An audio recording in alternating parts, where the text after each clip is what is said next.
வணக்கம். Welcome to TNPSC Tamil Nadu postal corner. நம்ம postal manual volume 5 definitions பார்த்துட்ருக்கோங்க.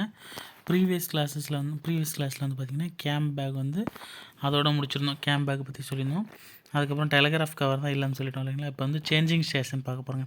Changing station அப்படின்னா என்னென்னு பார்த்தீங்கன்னா, அது வந்து ஒரு ரயில்வே ஸ்டேஷனை தான் அப்படி சொல்கிறாங்க. ஏன் அப்படி சொல்கிறாங்கன்னா, railway station where the beats of two transit section join and where the mails brought by one of them are handed over to the other is called a changing session.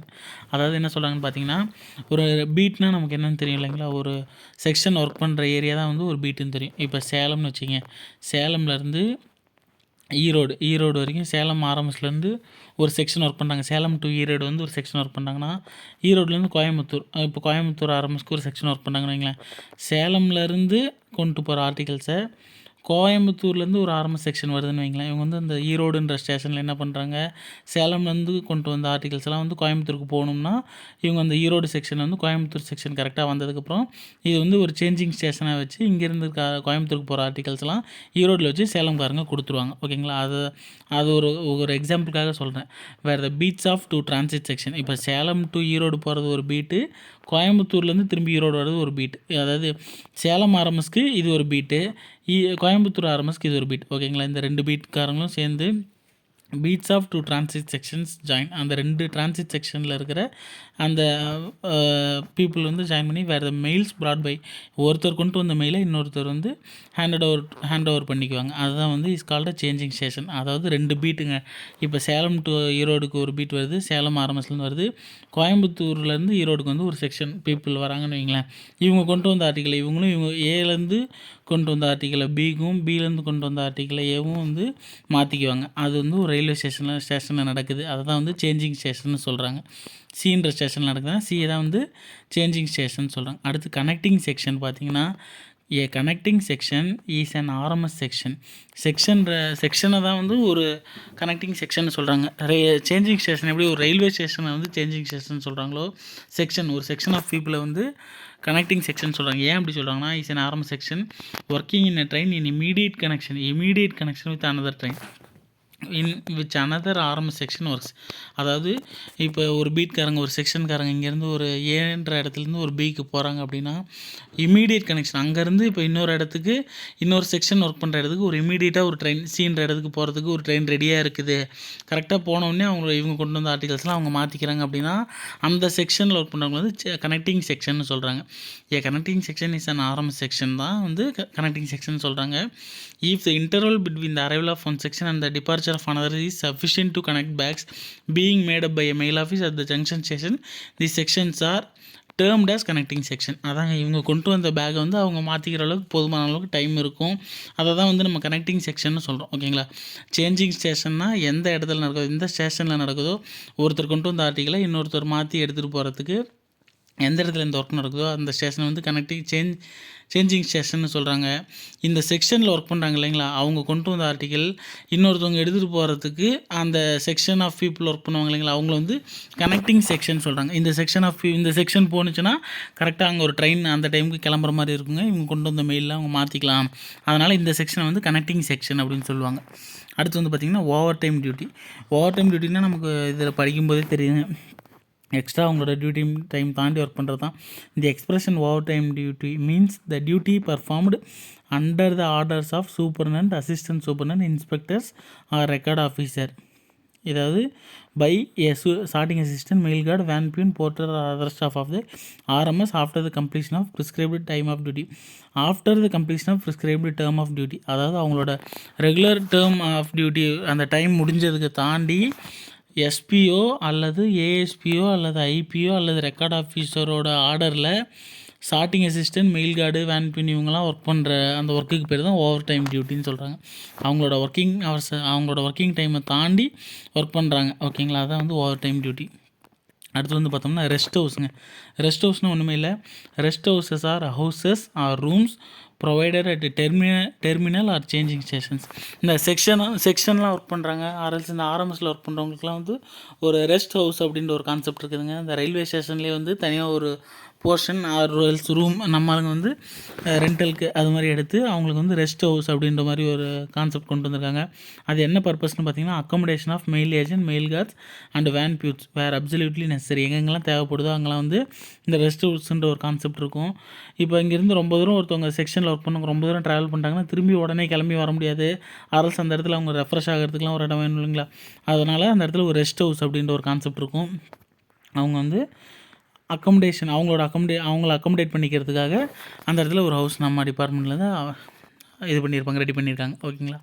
அடுத்து வந்து பார்த்தோம்னா கேஜிடிபினா ஒன்றுமே கிடையாதுங்க.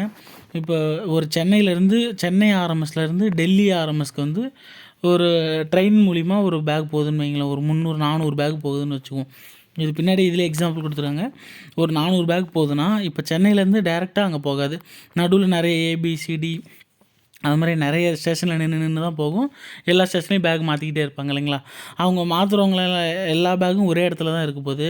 அந்த ஒரே இடத்துல வந்து இந்த 400 பேக்கும் மிக்ஸ் ஆகிருக்கும். ஆல்ரெடி ஒரு 200 பேக் வேறு ஆஃபீஸோடு இருந்துச்சுன்னா இந்த 400 பேக்கும் மிக்ஸ் ஆகிருந்துச்சுன்னா கொஞ்சம் அதை டீல் பண்ணுறது கஷ்டமாக இருக்கும் இல்லைங்களா? இது ஒவ்வொரு தடவையும் இந்த பேக் முன்னாடி வரும், பின்னாடி போகும், மிக்ஸ்அப் ஆகிக்கிட்டே இருக்கும்.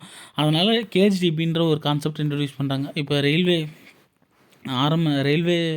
ட்ரெயின்லேயே வந்து பார்த்தோம்னா ஒரு போர்ஷன் வந்து இதுக்குன்னே ஒரு கேஜிடிபின்னு ஒரு கான்செப்டை ஒரு போர்ஷனை உருவாக்கி அந்த 400 பேக்கையும் இதுக்குள்ளேயே போட்டாங்கன்னு வச்சிங்களேன். மீதி இருக்க பேக்கை 200 பேக் இந்த இடத்துல வைக்கிறாங்கன்னா இந்த 200லேருந்து ஒவ்வொரு ஸ்டேஷனும் எடுத்து கொடுத்துருவாங்க. இதை வந்து டெர்மினல் டெஸ்டினேஷன் வச்சுங்க. கடைசியாக போகிற இடத்துக்கு தான் இந்த 400 பேக் போக போகுதுன்னா இந்த நடுவில் இருக்கிற எந்த ஒரு ரயில்வே ஸ்டேஷன், எந்த ஒரு செக்ஷன் ஆஃப் பீப்புள்ஸுமே வந்து இதை டீல் பண்ணவே போகிறது கிடையாது. கடைசியாக போய் தான் 400 பேக்கையும் ஓப்பன் பண்ணிக்குவாங்க. ஓகேங்களா? இதை க்ளோஸ் பண்ணி சீல் வச்சுருவாங்க அந்த போர்ஷன் மட்டும், அந்த ரூம் மட்டும். அதுக்கு பேர் தான் கேஜிடிபி. ஓகேங்களா? when a lot of bags are available at distant places, ரொம்ப தூரத்தில் இருக்கிற ஒரு இடத்துக்கு வந்து நிறைய பேக் போகுது அப்படின்னா கேஜிடிபி ஃபெசிலிட்டிஸ் யூட்டிலைஸ்டு. கேஜிடிபின்ற ஒரு ஃபெசிலிட்டி யூட்டிலைஸ் பண்ணிக்குவாங்க. ஃபார் இன்ஸ்டன்ஸ் அதே தாங்க நான் சொன்ன எடுத்துக்கிட்டு தான் சொல்கிறாங்க. சென்னை டிஎம்ஓலேருந்து ஒரு 350 பேக் வந்து ஹவுரான்ற இடத்துக்கு போகுது அப்படின்னா அந்த 350 பேக்கும் நடுவில் இருக்கிற டிஎம்ஓ, TP16 அவுட்டு, N2IN அந்த மாதிரி இடத்துல எல்லாம் நின்று போகும்னா அவங்களும் அதை டீல் பண்ணுற மாதிரி இருக்கும். இன்டர்வீனிங் செக்ஷன்ஸ், நடுவில் இருக்க செக்ஷன்ஸ்லாம் டீல் பண்ணுற மாதிரி இருக்கும். பட் ஆனால் this partition which is locked and sealed labelled by இவங்க வந்து இந்த சென்னையிலேயே வந்து அதை ஒரு பார்ட்டிஷனை எடுத்து அந்த பார்ட்டிஷனில் எல்லா பேக்கையும் போட்டு லாக் பண்ணி சீல் வச்சு லேபிள் பண்ணிட்டாங்க அப்படின்னா வேறு யாருமே அதை டீல் பண்ண தேவையில்லைங்க. Can be opened only by the mail agent at Howrah station. ஹவுராவுக்கு மட்டும்தான் 400-350 பேக் போகுதுன்னா அவங்க அந்த இடத்துல ஓப்பன் பண்ணால் போதும். நடுவில் இருக்கவங்க யாரும் அதை ஓப்பன் பண்ண தேவையில்லை. ஓகேங்களா? அதுதான் சொல்கிறாங்க. KGDP facility avoids unnecessary handling of bags by intermediate sections. நடுவில் இருக்க செக்ஷன்ஸ் வந்து அந்த பேக்கெல்லாம் வந்து டீல் பண்ணுறதுக்கான தேவையில்லை. கரெக்டாக அந்த டெஸ்டினேஷன் மட்டும் அவங்க டீல் பண்ணிக்குவாங்க. ஓகேங்களா? அடுத்து ப்ரெஸ் பாக்கெட்டுங்க. ப்ரெஸ் பாக்கெட்னால் வந்து நம்ம இந்த நியூஸ் ஏஜென்ட்லாம் இருக்காங்க, நியூஸ் பேப்பர் ஏஜென்ட்லாம் இருக்காங்க இல்லைங்களா? அவங்க வந்து பல்காக நியூஸ் பேப்பர் வாங்குவாங்க. இப்போ ரெஜிஸ்டர் நியூஸ் பேப்பர் வந்து நம்ம 1-2 டெலிவரி பண்ணுறது வேறு. இவங்க வந்து ஒரு டிஸ்ட்ரிக்கோ அல்லது ஒரு பர்டிகுலர் ஒரு தாலுக்கு அது மாதிரி ஒரு பெரிய ஏரியாவுக்கு வந்து ஒரு 500, 1000, 2000, 3000 நியூஸ் பேப்பர் கூட அவங்க வாங்குறதுக்கான வாய்ப்பு இருக்குது. அவங்களெலாம் வந்து எங்கே டெலிவரி எடுப்பாங்கன்னா நம்ம ஆர்எம்எஸோட வேன்லேயோ அல்லது ரயில்வே ஸ்டேஷன்லேயே அவங்க டெலிவரி எடுத்துக்குவாங்க. ஓகேங்களா? அதெல்லாம் நமக்கு இங்கே டெலிவரிக்கு வராது, அங்கேயே டெலிவரி எடுத்துக்குவாங்க. அதை தான் ப்ரெஸ் பாக்கெட்டுன்னு சொல்கிறாங்க. Press packet is a packet containing newspapers intended for sale by a news agent. News agent sales பண்ணுறதுக்காக அதை ஒரு நியூஸ் பேப்பர்ஸ்லாம் பல்காக நியூஸ் பேப்பர்ஸ்லாம் வரும். அந்த டெலிவரி நம்ம பண்ணி கொடுக்குறோம். Recognised as such and market for delivery from the RMS van அல்லது at the railway station. RMS van at the railway ஸ்டேஷனில் இருக்க ஆர்எம்எஸ் வேனில் தான் வந்து அது டெலிவரி ஆக போகுது. ஓகேங்களா? அடுத்து வந்து பார்த்தோம்னா ஏ ஆர்டர், பி ஆர்டர்ஸுங்க. இது ரெண்டும் கொஞ்சம் பார்த்துக்குங்க. அடிக்கடி நிறைய எக்ஸாம்பிள் கேட்டிருக்காங்க. A orders, B orders. A orders are orders issued by superintendent RMS prescribing changes in sorting list. ARS, B orders ரெண்டுமே வந்து ஆர்எம்எஸில் இஷ்யூ பண்ணக்கூடிய ஆர்டர் தாங்க. ஆனால் ஆர்எம்எஸ் சூப்பரண்ட் ஆர்எம்எஸில் யூஸ் பண்ணுற வேர்ட்ஸ் தான் இதெல்லாம். ஓகேங்களா? ஏ ஆர்டர்ஸ் யார் இஷ்யூ பண்ணுறாங்கன்னு பார்த்தீங்கன்னா சூப்பரண்ட் ஆஃப் ஆர்எம்எஸ் இஷ்யூ பண்ணுறாரு. எதுக்காக இஷ்யூ பண்ணுறாருன்னா changes in sorting list. Sorting list இந்த வார்த்தையை நல்லா மனப்பாடம் பண்ணிங்க. Changes in sorting list. Sorting லிஸ்ட்டில் ஏதாவது சேஞ்சஸ் இருந்துச்சுன்னா சூப்பரண்ட் ஆஃப் ஆர்எம்எஸ் இஷ்யூ பண்ணுற ஆர்டருக்கு பேர் ஏ ஆர்டர். இதை தவிர வேறு எல்லா சேஞ்சஸுமே பி ஆர்டர் தான். இங்கே பாருங்கள், B orders are orders issued by superintendent RMS for the guidance of the subordinates in the performance of their duties in mail offices on all subjects except alterations in starting list. Starting லிஸ்ட்டில் இருக்கிற changes தொடர்பாக superintendent of RMS போடுற ஆர்டருக்கு பேர் ஏ order. அதை தவிர மீதி எல்லா ஆர்டருமே வந்து பி ஆர்டர். ஓகேங்களா. இது இல்லாமல் டிபி ஆர்டர்னு ஒன்று இருக்குங்க. இந்த letter D will be prefixed to the letter B in the case of B orders issued in connection with the disposal of camp articles and camp bags of higher officials on tour. அதாவது வந்து பார்த்திங்கன்னா DP ஆர்டர்னு சொல்லுவாங்க. பிக்கு முன்னாடி tea போடுறாங்கன்னு சொல்லுவாங்க. அதான் DP ஆர்டர்னு சொல்லுவாங்க. அந்த டிபி ஆர்டர்னால் இந்த கேம்ப் ஆர்டிகல்ஸ் டீன்ற வார்த்தையை டூர்னு ஞாபகம் வச்சுக்கிங்க. உங்களுக்கு ஒரு ஷார்ட்கட்காக சொல்கிறேன். டூர்னு ஞாபகம் வச்சுக்கோங்க. கேம்ப் ஆர்டிகல்ஸு, கேம்ப் பேக்ஸு, இப்போ தான் நம்ம பார்த்துருவீங்களா camp articles, special bag, camp பேக்லாம் பார்த்தோங்களா. அது தொடர்பாக சூப்பரண்ட் ஆஃப் ஆர்எம்எஸ் போடக்கூடிய ஆர்டர் வந்து டிபி ஆர்டர்னு சொல்கிறாங்க. அதாவது இப்போ ஏ ஆர்டர்னால் ஸ்டார்டிங் லிஸ்ட்டில் இருக்கிற சேஞ்சஸ்க்காக போடுற ஆர்டரு, பி ஆர்டர்னால் இந்த ஸ்டார்டிங் லிஸ்ட் சேஞ்சஸ் தவிர மீதி போடுற எல்லா ஆர்டரும் பி ஆர்டரு, டிபி ஆர்டர்னால் இந்த கேம்ப் ஆர்டிகல்ஸ், கேம்ப் பேக்ஸ்க்காக போடுற ஆர்டர். ஓகேங்களா. இது எல்லாமே யார் இஷ்யூ பண்ணுறாங்கன்னா சூப்பரண்ட் ஆஃப் ஆர்எம்எஸ் தான். அடுத்து வந்து பார்த்தோம்னா 48வது ரூல் டெலிட்டேட். 49 ஒர்க் பேப்பர்ஸ்னு. ஒர்க் பேப்பர்ஸ்னு ஒன்றுமே இல்லை, ஆர்எம்எஸில் டீல் பண்ணுற பேப்பர்ஸ் எல்லாமே ஒர்க் பேப்பர்ஸ் தாங்க. The expression work papers means the documents received and dispatched by a set of transit section or mail office as well as abstracts and other documents prepared by it while at work. அவங்க செக்ஷன்ஸில் அல்லது mail ஆஃபீஸ்லாம் அவங்களோட working டைமில், duty டைமில் டாக்குமெண்ட்ஸ்லாம் நிறைய prepare பண்ணுவாங்க, mail லிஸ்ட்லாம் நிறையா ready பண்ணுவாங்கன்னு சொன்னோம் இல்லைங்களா. அவங்க டீல் பண்ணுற எல்லா டாக்குமெண்ட்ஸுமே, அப்ஸ்ட்ராக்ட்ஸ் எல்லாமே வந்து ஒர்க் பேப்பர்ஸ்ன்னு சொல்லுவாங்க. அடுத்து வந்து பார்த்தோம்னா due mails and starting list. நம்ம இதை பற்றி நம்ம முன்னாடியே சொன்னோம். இருந்தாலும் நம்ம இப்போ இந்த ரூல் பற்றி பார்க்குறதுனால கொஞ்சம் தெளிவாக பார்த்துடலாம். இந்த due mail list shows the details of bags to be received and dispatched by a mail office or transit section. Due mail லிஸ்ட்டில் என்ன சொல்கிறாங்கன்னா எந்தெந்த பேக்லாம் நமக்கு வரும், எந்தெந்த பேக்லாம் நம்ம டெஸ்பேட்ச் கண்டிப்பாக போட்டாகணும் அப்படின்றத பற்றி சொல்லிடுவாங்க. ஒவ்வொரு ஆஃபீஸ்லையுமே, மெயில் ஆஃபீஸ்லேயோ அல்லது டிரான்சிட் செக்ஷன்லேயோ எந்தெந்த பேக்லாம் details of bags to be received, நமக்கு எந்தெந்த பேக்லாம் ரிசீவ் ஆகணும், வரணும், and despatched by a mail office, நமக்கு வந்து டெஸ்பேட்ச் பண்ணியிருப்பாங்க மெயில் ஆஃபீஸ்லேருந்து அல்லது டிரான்சிட் செக்ஷன்லேயும் டெஸ்பேட்ச் போட்டிருப்பாங்க அப்படின்றது தான். இட் வில் ஷோ அந்த டியூ மெயிலில் என்ன இருக்குன்னா, in what cases mail list are to be despatched and received with loose bags. எந்தெந்த எந்தெந்த டைமில் எந்தெந்த கேஸில் வந்து பார்த்தோம்னா மெயில் லிஸ்ட் வந்து நம்ம டெஸ்பேட்ச் பண்ணணும், mail list are despatch and received with loose bags. Loose பேக்ஸில் தனித்தனி லூஸ் பேக்கில் நம்ம மெயில் லிஸ்ட்டில் டெஸ்பேட்ச் போட்டு ரிசீவ் பண்ண போகிறோம் அப்படின்றத பற்றி. அல்லது transit bags are to be used. எந்த டைமில் நான் வந்து இன் வாட் கேசஸ் வச்சுங்க, எந்த டைமில் எந்த கேஸஸ்க்காக நான் வந்து டிரான்சிட் பேக் யூஸ் பண்ணணும். Account bags and PO bags are to be sent on or received in mail bags. இந்த case of sub office the mail bags containing cash bags enclosed in register bag. அதே தாங்க due மெயிலில் என்ன இருக்குன்னா, in what cases என்னென்ன கேஸில் வந்து நம்ம மெயில் லிஸ்ட்டு ரெடி பண்ணி லூஸ் பேக்ஸாக ரெடி பண்ணி அனுப்ப போகிறோம், டிரான்சிட் பேக்ஸ் அனுப்ப போகிறோம், அக்கௌண்ட் பேக்ஸு, பிஓ பேக்ஸ், இது எல்லாமே வந்து நம்ம எப்பப்போ எந்தெந்த டைமில் நம்ம அனுப்ப போகிறோம், என்னென்ன கேஸில், அதாவது எந்தெந்த சுச்சுவேஷனில் நம்ம அதெல்லாம் ப்ரிஸ்கிரைப் பண்ண போகிறோம் அப்படின்றதுக்கு ஒரு லிஸ்ட் இருக்கும். அதுதான் டியூ மெயில் லிஸ்ட். ஓகேங்களா.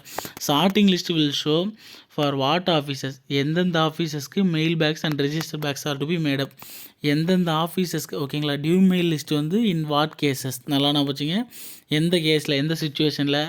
ஸ்டார்டிங் லிஸ்ட்டுன்றது எந்தெந்த ஆஃபீஸ்க்கு மெயில் பேக், ரெஜிஸ்டர் பேக்ஸ்லாம் நம்ம கட்ட போகிறோம்.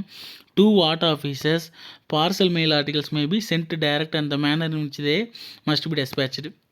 அதே தான் என்ன ஆஃபீஸ்க்கு வந்து எந்தெந்த ஆஃபீஸ்க்கு வந்து நம்ம இதெல்லாம் பேக்லாம் கட்ட போகிறோம், எந்த ஆஃபீஸ்க்கு பார்சல் மெயில் ஆர்டிகல்ஸ் வந்து நம்ம டேரெக்டாகவோ அல்லது எப்படி நம்ம கட்ட போகிறோம் அப்படின்றத பற்றி இருக்கிற லிஸ்ட் தான் ஸ்டார்டிங் லிஸ்ட். ஓகேங்களா. Due mail and starting list கொஞ்சம் பார்த்துங்க. டியூ மெயில் ஸ்டார்டிங் லிஸ்ட்டு நிறைய டைம் கேட்டிருக்காங்க. அது கொஞ்சம் புரியலனா கமெண்ட் செக்ஷனில் சொல்லுங்கள், அது இன்னொருத்தர் கூட சொல்லிடலாம். அடுத்து due mail and unusual mail. நம்ம இப்போ ரொம்ப நேரமாக சொல்லிகிட்டே இருக்கிறதாங்க. டியூ மெயில்னால் வந்து கண்டிப்பாக அன்றைக்கி பேக் அந்த மெயில் இருந்தாலும் சரி இல்லைனாலும் சரி நம்ம பேக் க்ளோஸ் பண்ணி தான் ஆகணும். அது வந்து டியூ மெயிலு. அன்யூஷுவல் மெயில்னால் அது வந்து நாட் டியூங்க. அன்றைக்கி இருந்தால் மட்டும் நம்ம கட்டிடுவோம், இல்லைனா கட்ட மாட்டோம். The term due mail comprises all the bags, articles and documents which must be despatched everyday. கண்டிப்பாக வந்து அந்த பேக்கை வந்து நம்ம டெய்லி டெஸ்பேட்ச் போட்டே தான் ஆகணும். At regular intervals. எவ்ரிடே போடணுன்னு கூட இல்லைங்க. ஒரு சில ஆஃபீஸில் வந்து எப்படி டியூ மெயில் வந்து ப்ரிஸ்கிரைப் பண்ணியிருப்பாங்கன்னு பார்த்தீங்கன்னா, மண்டேவும் வெனஸ்டேவும் அல்லது ஃப்ரைடே அந்த 2 நாள் வந்து இந்தந்த ஆஃபீஸில் இருந்தெல்லாம் பார்சல் அதிகமாக புக் ஆகும் அப்படின்னு சொல்லி டிபார்ட்மெண்ட் டிசைட் பண்ணியிருந்தாங்க அல்லது ஃபைன் பண்ணியிருந்தாங்க. அப்படின்னா அந்த நீங்கள் உங்களோட ஆஃபீஸ்க்கு வந்து பார்சல் பேக் வந்து திங்கக்கிழமையும் வெள்ளிக்கிழமையும் டியூ பேக்கு இருந்தாலும் இல்லைனாலும் நீங்கள் கட்டி தான் ஆகணும். மீதி நாள் வந்து அது உங்களுக்கு அன்யூஷுவல் மெயில் தான் அப்படின்னு சொல்லிடுவாங்க. ஓகேங்களா. அட் ரெகுலர் இன்டர்வல்ஸ் அந்த மாதிரி கேசஸ்க்கு.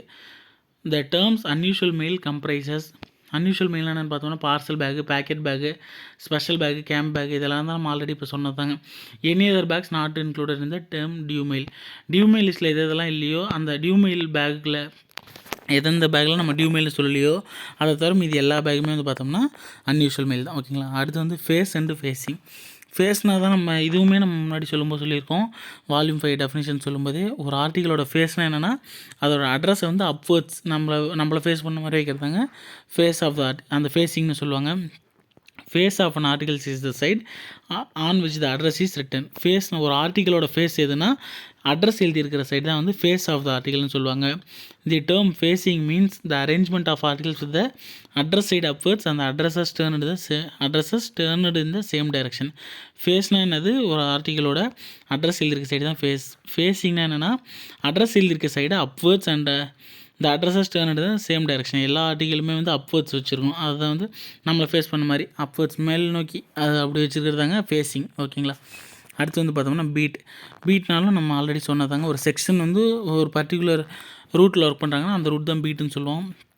தி term beat used in relation to a RMS section means the portion of a railway or steamer line over which the section ஒரு செக்ஷன் இப்போ சேலம் ஆர்எம்எஸில் இருக்கிற ஒரு செக்ஷன் வந்து சேலம் டு ஈரோடு ஒர்க் பண்ணுறாங்க அப்படின்னா அவங்களோட செக்ஷன் இந்த செக்ஷன் ஒர்க் பண்ணுற இடம் தான் வந்து பீட் சேலம் டு ஈரோடு.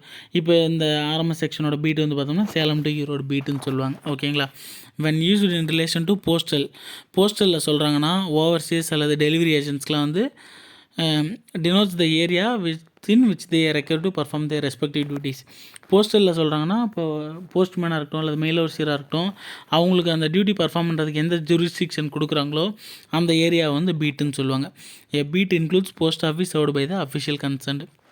அவங்க எந்த போஸ்ட் ஆஃபீஸ் சர்வ் பண்ணுறாங்களோ அதை இன்க்ளூட் பண்ணி தான் அந்த வார்த்தையை சொல்கிறாங்க. அடுத்து வந்து பண்ணுவோம் கேம்ப் கரஸ்பாண்டன்ஸ். இதுவும் அந்த கேம்ப் பேக் ஸ்பெஷல் பேக் பார்க்கும்போதே சொல்லிட்டேங்க. அதான் கேம்ப் கரஸ்பாண்டன்ஸ்னால் என்ன, கேம்ப் ஆர்டிகல்ஸ்னு சொன்னோம் இல்லைங்களா, அதுதான் camp correspondence.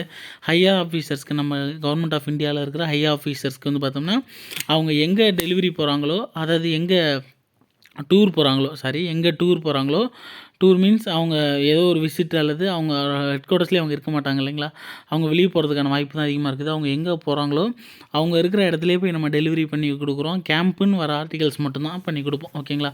Head quarters new Delhi அது மாதிரி அவங்களோட ஆஃபீஸ் அட்ரஸ் போடுற ஆர்டிகல் வந்து நம்ம டெலிவரி பண்ண மாட்டோம்.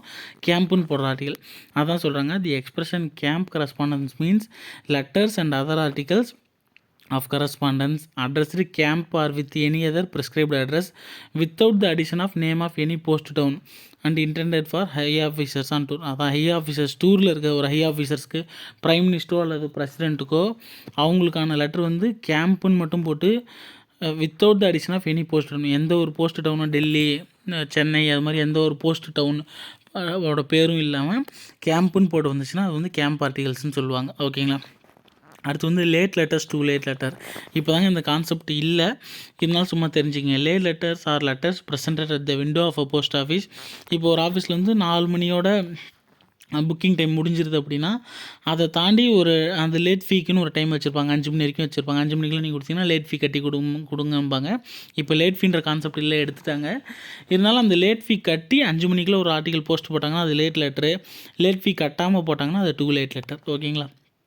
Of a mail office after the prescribed hour of closing the mail close பண்ணுற டைம் தாண்டி ஒரு ஆர்டிகல் எடுத்துகிட்டு வராங்க அப்படின்னா but within the interval allowed for posting of such letters with the prescribed late fee. ஆனால் late ஃபீ கட்டுறதுக்குன்னு ஒரு time fix பண்ணிடுவாங்க.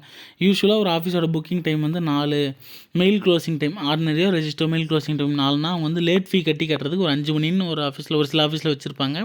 இப்போ அந்த லேட் ஃபீன்ற கான்செப்டே எடுத்துட்டாங்க. ஜென்ரலாக ஒரே புக்கிங் டைம் தான், ஒரே ஆர்டிகல் போஸ்டிங் டைம் தான். 5 மணி வரைக்கும் நீங்கள் வந்து லேட் ஃபீ கட்டி போஸ்ட் போட்டுக்கலாம். அந்த 4 to 5 மணிக்குள்ளே ஒருத்தவங்க ஆர்டிகல் எடுத்துகிட்டு வந்து லேட் ஃபீ கட்டி இல்லை ஆர்டினரி லெட்டர் பாக்ஸில் போட்டாங்க அப்படின்னா அது வந்து லேட் லெட்டர்ஸு. அந்த லேட் ஃபீ கட்டாமல் போட்டாங்கன்னா அது 2 late letters. 2 late letters are those posted within such interval but without having been fully prepaid with the postage and late fee. இதெல்லாம் கட்டாமல் போஸ்டேஜும் லேட் ஃபீயும் கட்டாமல் ஒருத்தவங்க போஸ்டிங் போட்டாங்கன்னா அது 2 late letters. ஓகேங்களா. These are stamped detained late fee not paid. இதெல்லாம் முன்னே கேட்டுட்டு இருந்தாங்க, இப்போ இந்த கான்செப்ட் இல்லாதனால கேட்கறதுக்கு வாய்ப்பு இல்லை. அந்த ஆர்டிகல்ஸ் என்ன பண்ணுவாங்க அப்படின்னு பார்த்தீங்கன்னா detained late fee not paid, late fee நான் கட்டாதனால டீடைன் பண்ணி நாங்களே வச்சுக்கிட்டோம். நெக்ஸ்ட்டு டெஸ்பேச் போடும்போது அதாவது மறுநாள் டெஸ்பேச் போடும்போது போட்டுறோம். அப்படின்ற மாதிரி ஒரு ரிமார்க் வச்சுருப்பாங்க, அதில் ஸ்டாம்ப் வச்சுருப்பாங்க. ஓகேங்களா. அடுத்து வந்து பார்த்தோன்னா மிஸ்சென்ட் அண்ட் மிஸ்டைரக்டட் ஆர்டிகல்ஸுங்க. மிஸ்சென்ட் ஆர்டிகல்ஸ்னால் missent articles is an article which has been erroneously forwarded by an office to an office other than the office or destination or by a route. அதாவது ஒரு ஆர்டிகலுக்கு ஒரு ஆஃபீஸ்க்கு போக வேண்டிய ஆர்டிக்கலை வேறு ஒரு ஆஃபீஸ்க்கு தெரியாமல் அனுப்பிட்டாங்க அப்படின்னா அதை வந்து மிஸ்சென்ட் ஆர்டிகல்ஸ்னு சொல்லுவாங்க. A misdirected article is a vernacular article on which the incorrect destination has been written in English by the office of posting. ஒரு ஆர்டிக்கல் போஸ்ட் போடும்போதே அவங்களோட அட்ரஸை தப்பாக எழுதியிருக்காங்க, இன்கரெக்ட் டெஸ்டினேஷன் வந்து தப்பாக எழுதியிருக்காங்க அப்படின்னா அது வந்து மிஸ்டைரக்டட் ஆர்டிக்கல். டிஃப்ரென்ஸ் தெரிஞ்சுங்க. மிஸ்சென்ட் ஆர்டிகல்ஸ்னால் நம்ம ஒரு ஆஃபீஸ்க்கு போக வேண்டிய ஆர்டிக்கலை வேறு ஒரு ஆஃபீஸ்க்கு நம்ம தவறாக அனுப்பிட்டோம் அப்படின்னா அதில் கரெக்டாக தான் எழுதியிருக்கோம், நம்ம தவறாக அனுப்பிட்டோம் அப்படின்னா அது வந்து மிஸ்சென்ட் ஆர்டிகல்ஸ். அவங்க போஸ்டிங் போடுற இடத்துல அவங்க எழுதும்போதே தவறாக எழுதிட்டாங்கன்னா அது வந்து மிஸ்டைரக்டட் ஆர்டிகல்ஸ். ஓகேங்களா. அடுத்ததாக ஃபைனல் ரூலுங்க, ட்ரையல் ட்ரையல் கார்ட்ஸ்னால் ஒன்றுமே கிடையாதுங்க. இப்போ வந்து ஒரு ஏ ஆஃபீஸ் இருக்குது, டி ஆஃபீஸ் இருக்குதுன்னு வச்சுங்களேன். ஏ ஆஃபீஸ், டி ஆஃபீஸ்னு 2 ஆஃபீஸ் இருக்குது. இந்த ஏ ஆஃபீஸ்க்கு வந்து ரொம்ப நாளாக வந்து சின்ற ஆஃபீஸ் மூலிமா வந்து லெட்டர்ஸ்லாம் போயிட்டுருக்கு. அதாவது இந்த ரூட்டில் போயிட்டுருக்குன்னு வைங்களேன், சின்ற ரூட் மூலிமா போயிட்டுருக்கு. இப்போ திடீர்னு வந்து டிபார்ட்மெண்ட்டில் வந்து ஒரு பீன்ற ரூட் மூலிமா போனால் ஷார்ட்டஸ்ட் ரூட்டாக இருக்கும், சியில் போனால் கொஞ்சம் டிலே ஆகுது, பீன்ற ரூட் மூலிமா போயிட்டால் கொஞ்சம் சீக்கிரம் போகிற மாதிரி இருக்கும், அதை நம்ம ட்ரை பண்ணி பார்க்கலாமே அப்படின்றதுக்கோசரம் திடீர்னு ஒரு ட்ரையல் கார்டு போஸ்டிங் போடுவாங்க. அந்த போஸ்ட்டில் எப்படி போடுவாங்கன்னு பார்த்துங்களேன். ஏன்ற இடத்துல ஒரு கார்டு போஸ்ட் போட்டு ஒரு போஸ்ட் கார்டு போஸ்டிங் போட்டு அவங்களே இன்ஸ்ட்ரக்ஷன் கொடுத்துருப்பாங்க. நீங்கள் வந்து இதை வந்து பி ஆஃபீஸ்க்கு அனுப்புங்க, எந்த டேட்டில் அனுப்புகிறீங்க, எந்த டைமில் போஸ்டிங் திரும்பி லெட்டர் பாக்ஸில் போஸ்ட் போடுறீங்கிறத அதில் மென்ஷன் பண்ணுங்கள், பீன்ற ஆஃபீஸ்க்கு அனுப்புங்கன்னு சொல்லுவாங்க. பீன்ற ஆஃபீஸில் இன்ஸ்ட்ரக்ஷன் வந்து நீங்கள் டீன்ற ஆஃபீஸ்க்கு அனுப்புங்கன்னு பார்ப்பாங்க. இவங்க வந்து இந்த டீன்ற ஆஃபீஸில் டெலிவரி ஆன டைமை பார்ப்பாங்க, டெலிவரி ஆன டேட்டு டைம்லாம். அதே மாதிரி இந்த சீன்ற ரூட்லேயும் பார்ப்பாங்க, எது சீக்கிரம் வருதுன்னு அந்த அட்வான்டேஜ் இந்த பீன்ற ரூட் மூலிமா போகிறதுனால சீக்கிரம் போகுதா அப்படின்ற ரிலேட்டிவ் அட்வான்டேஜ் தெரிஞ்சுக்கிறதுக்காக இந்த ட்ரையல் கார்டுன்ற பர்பஸ் இருக்குங்க. ட்ரையல் கார்டுன்றதை நம்ம யூஸ் பண்ணுறாங்க, அது ஒரு பர்பஸ்ஃபுல்லாக யூஸ் பண்ணுறாங்க. Trial cards are service post cards M26 number பார்த்துங்க, நிறைய எக்ஸாம்பிள் கேட்டிருக்காங்க. M26A ட்ரையல் கார்ட்ஸுன்றது ஒரு சர்வீஸ் போஸ்ட் கார்டு தான், வேறு எந்த இதுவுமே இல்லை. அதோட நம்பர் வந்து பார்த்தோம்னா M26A which are employed for the purpose of determining the relative advantages of alternative mail route. Already ஒரு மெயில் ரூட் இருக்குது அப்படின்னா வேறு ஏதாவது டிஃப்ரெண்ட்டாக கண்டுபிடிச்சிருக்காங்க, வேறு ஏதாவது டிஃப்ரெண்ட் ரூட்டில் ஏதாவது அந்த ஆர்டிக்கல் அனுப்புகிற மாதிரி இந்த ஆஃபீஸ்க்கு போகிறதெல்லாம் இந்த ரூட் மாற்றி கொடுக்கலாம் அப்படின்னு ட்ரை பண்ணி பார்த்தாங்கன்னா அதோட அட்வான்டேஜ் தெரிஞ்சுக்கிறதுக்காக போஸ்ட்டு போடுற கார்டு தான், ரிலேட்டிவ் அட்வான்டேஜை தெரிஞ்சுக்கிறதுக்கோசரம் போடுற கார்டு தான் வந்து ட்ரையல் கார்ட்ஸ்னு சொல்லுவாங்க. ஓகேங்களா. ட்ரையல் கார்டு கண்டெய்ன்ஸ் அந்த back of the following printed columns. அதில் என்னென்ன இருக்குன்னு பார்த்தீங்கன்னா source of receipt, remarks, misconnection, அது எல்லாமே வந்து பார்த்தோம்னா இந்த ட்ரையல் கார்ட்ஸில் மென்ஷன் பண்ணியிருப்பாங்க. மேனர் ஆஃப் டிஸ்போசல், நீங்கள் எப்படி அனுப்பணும், எந்த ஆஃபீஸ்க்கு அனுப்பணும், எந்த date stamp of the office, உங்களோட ஆஃபீஸோட டே ஸ்டாம்ப் படிங்க, எந்த ஆஃபீஸ்லாம் ரிசீவ் ஆகுதோ அங்கெல்லாம் டே ஸ்டாம்ப் படிங்க. Signature of head sorting assistant, post master, supervisor, இதுக்கு எல்லாமே வந்து அந்த ட்ரையல் போஸ்ட் கார்டில் காலம் கொடுத்துருப்பாங்க. ஓகேங்களா. All these columns should be carefully filled in by the head sorting assistant. அதெல்லாம் யார் ஃபில் பண்ணணும்னு பார்த்தீங்கன்னா ஆர்எம்எஸ் ஆஃபீஸாக இருந்தால் ஹெட் சார்ட்டிங் அசிஸ்டண்ட்டு, போஸ்ட் ஆஃபீஸாக இருந்தால் போஸ்ட் மாஸ்டர் அல்லது சூப்பர்வைசர் அப்படிங்களா. ஒவ்வொரு ஆஃபீஸோட சூப்பர்வைசர் அவங்க தான் வந்து அதெல்லாம் ஃபில் பண்ணி சைன் போடுற மாதிரி இருக்கும். Handling the card and on reaching the destination of the post master should also note the date and hour of the mail conveying the card and the date and hour of the delivery of the card before the same is returned in a service cover. அந்த கவரில் போட்டு திரும்பி அவங்க வேறு எந்த ஆஃபீஸ்க்கு அனுப்ப போகிறாங்களோ அதை அனுப்புறதுக்கு முன்னாடியே வந்து பார்த்தோம்னா எந்த டைமுக்கு எங்களுக்கு வந்துச்சு, எந்த டேட்டில் வந்துச்சு, திரும்பி நாங்கள் எந்த டைமில் டெஸ்பாச் போடுறோம், எந்த டேட்டில் டெஸ்பாச் போடுறோம், எந்த டைமில் போடுறோன்றதெல்லாம் அதில் மென்ஷன் பண்ணிடுவாங்க. ஓகேங்களா. The card should be forwarded by the route if any marked therein and should not be included in the any station bundle. Station பண்டிலே இன்க்ளூட் பண்ணக்கூடாதுங்க. அதுலேயே எப்படி டெஸ்பாச் பண்ணணுன்ற மேனர் அதிலே மென்ஷன் பண்ணியிருப்பாங்க. நீங்கள் இந்த டேட்டில் இந்த ஆஃபீஸில் இந்த ஆஃபீஸ்க்கு போஸ்ட் போடுங்க அப்படின்ற மாதிரி டேட்டில் இருக்காது. இந்த ஆஃபீஸில் இந்த ஆஃபீஸ்க்கு போஸ்ட் போட்டுருங்க அப்படிம்பாங்க. ஏலேருந்து பிக்கு போடுவாங்க, பிலேருந்து சிக்கு போடுவாங்க. அது மாதிரி அவங்களாவே ஒரு ரூட் வச்சு இந்த ரூட்டில் போனால் சீக்கிரம் போகுதா, டெஸ்டினேஷனுக்கு சீக்கிரம் போகுதா அப்படின்றத ஒரு அட்வான்டேஜஸாக இருக்குதான்னு தெரிஞ்சுக்கிறதுக்கோசரம் யூஸ் பண்ணுறாங்க ட்ரையல் கார்ட்ஸ். ஓகேங்களா. அவ்வளோதாங்க. இந்த ரூலோட வந்து நம்ம போஸ்டல் மேனுவல் வால்யூம் 5ஓட எல்லா டெஃபினிஷன்ஸும் பார்த்து முடிச்சிட்டோம். இது வரைக்கும் பார்த்த ரூலில் சம்மப்பா அல்லது Q&A மாதிரி ஏதாவது ஒரே ஒரு வீடியோ ஃபைனலாக எக்ஸாம் பக்கமாக போய் போட்டுடலாங்க. வேறு ஏதாவது டவுட் இருந்துச்சுன்னா கமெண்ட்ஸில் சொல்லுங்கள். அரல்ஸ் இன்ஸ்டாலேயோ அல்லது நம்ம கம்யூனிட்டிலேயோ வாட்ஸ்அப் கம்யூனிட்டிலேயோ இருந்துச்சுன்னா DM பண்ணுங்கள். இது ஃபுல்லாக இது பண்ணிடலாம். சால்வ் பண்ணிடலாம். ஓகேங்களா? இந்த வால்யூம் 5 தாங்க உங்களுக்கு வந்து 7 அவுட் ஆஃப் 7 எடுக்கிறதுக்கு ரொம்ப யூஸ்ஃபுல்லாக இருக்க போகுது. மொத்தம் இருக்கிற எம்டிசி எக்ஸாமுக்கு 50 கொஸ்டினில் வந்து 30 கொஸ்டின் போஸ்டல் ரூலிங் நமக்கு தெரியும். அந்த 30ல் 7 அவுட் ஆஃப் 7ன்றது எவ்வளோ பெரிய விஷயம் இல்லைங்களா? 7 மார்க் 30ல் 7 மார்க் ஆல்ரெடி எடுத்துட்டோம் நம்ம அப்படின்றது ரொம்ப பெரிய விஷயம். இந்த 7 மார்க் எடுக்கிறதுக்கு நம்ம போட்டிருக்கிற எல்லா வீடியோவும் பாருங்கள். வேறு ஏதாவது டவுட் இருந்துச்சுனாலும் கேளுங்க, கண்டிப்பாக சொல்லலாம். ஓகேங்களா? அடுத்தடுத்த டாபிக் எஸ்பி பிஎல்ஐ ஆர்பிஎல்ஐ போட ஆரம்பிச்சிட்டோம். அது கொஞ்சம் பார்த்துருங்க. இந்த SP products and services mail ப்ராடக்ட்ஸ்லாம் வந்து நம்ம இன்னொரு பிளேலிஸ்ட் க்ரியேட் பண்ணி தனியாக போடலாம். ஓகேங்களா? தேங்க்யூ.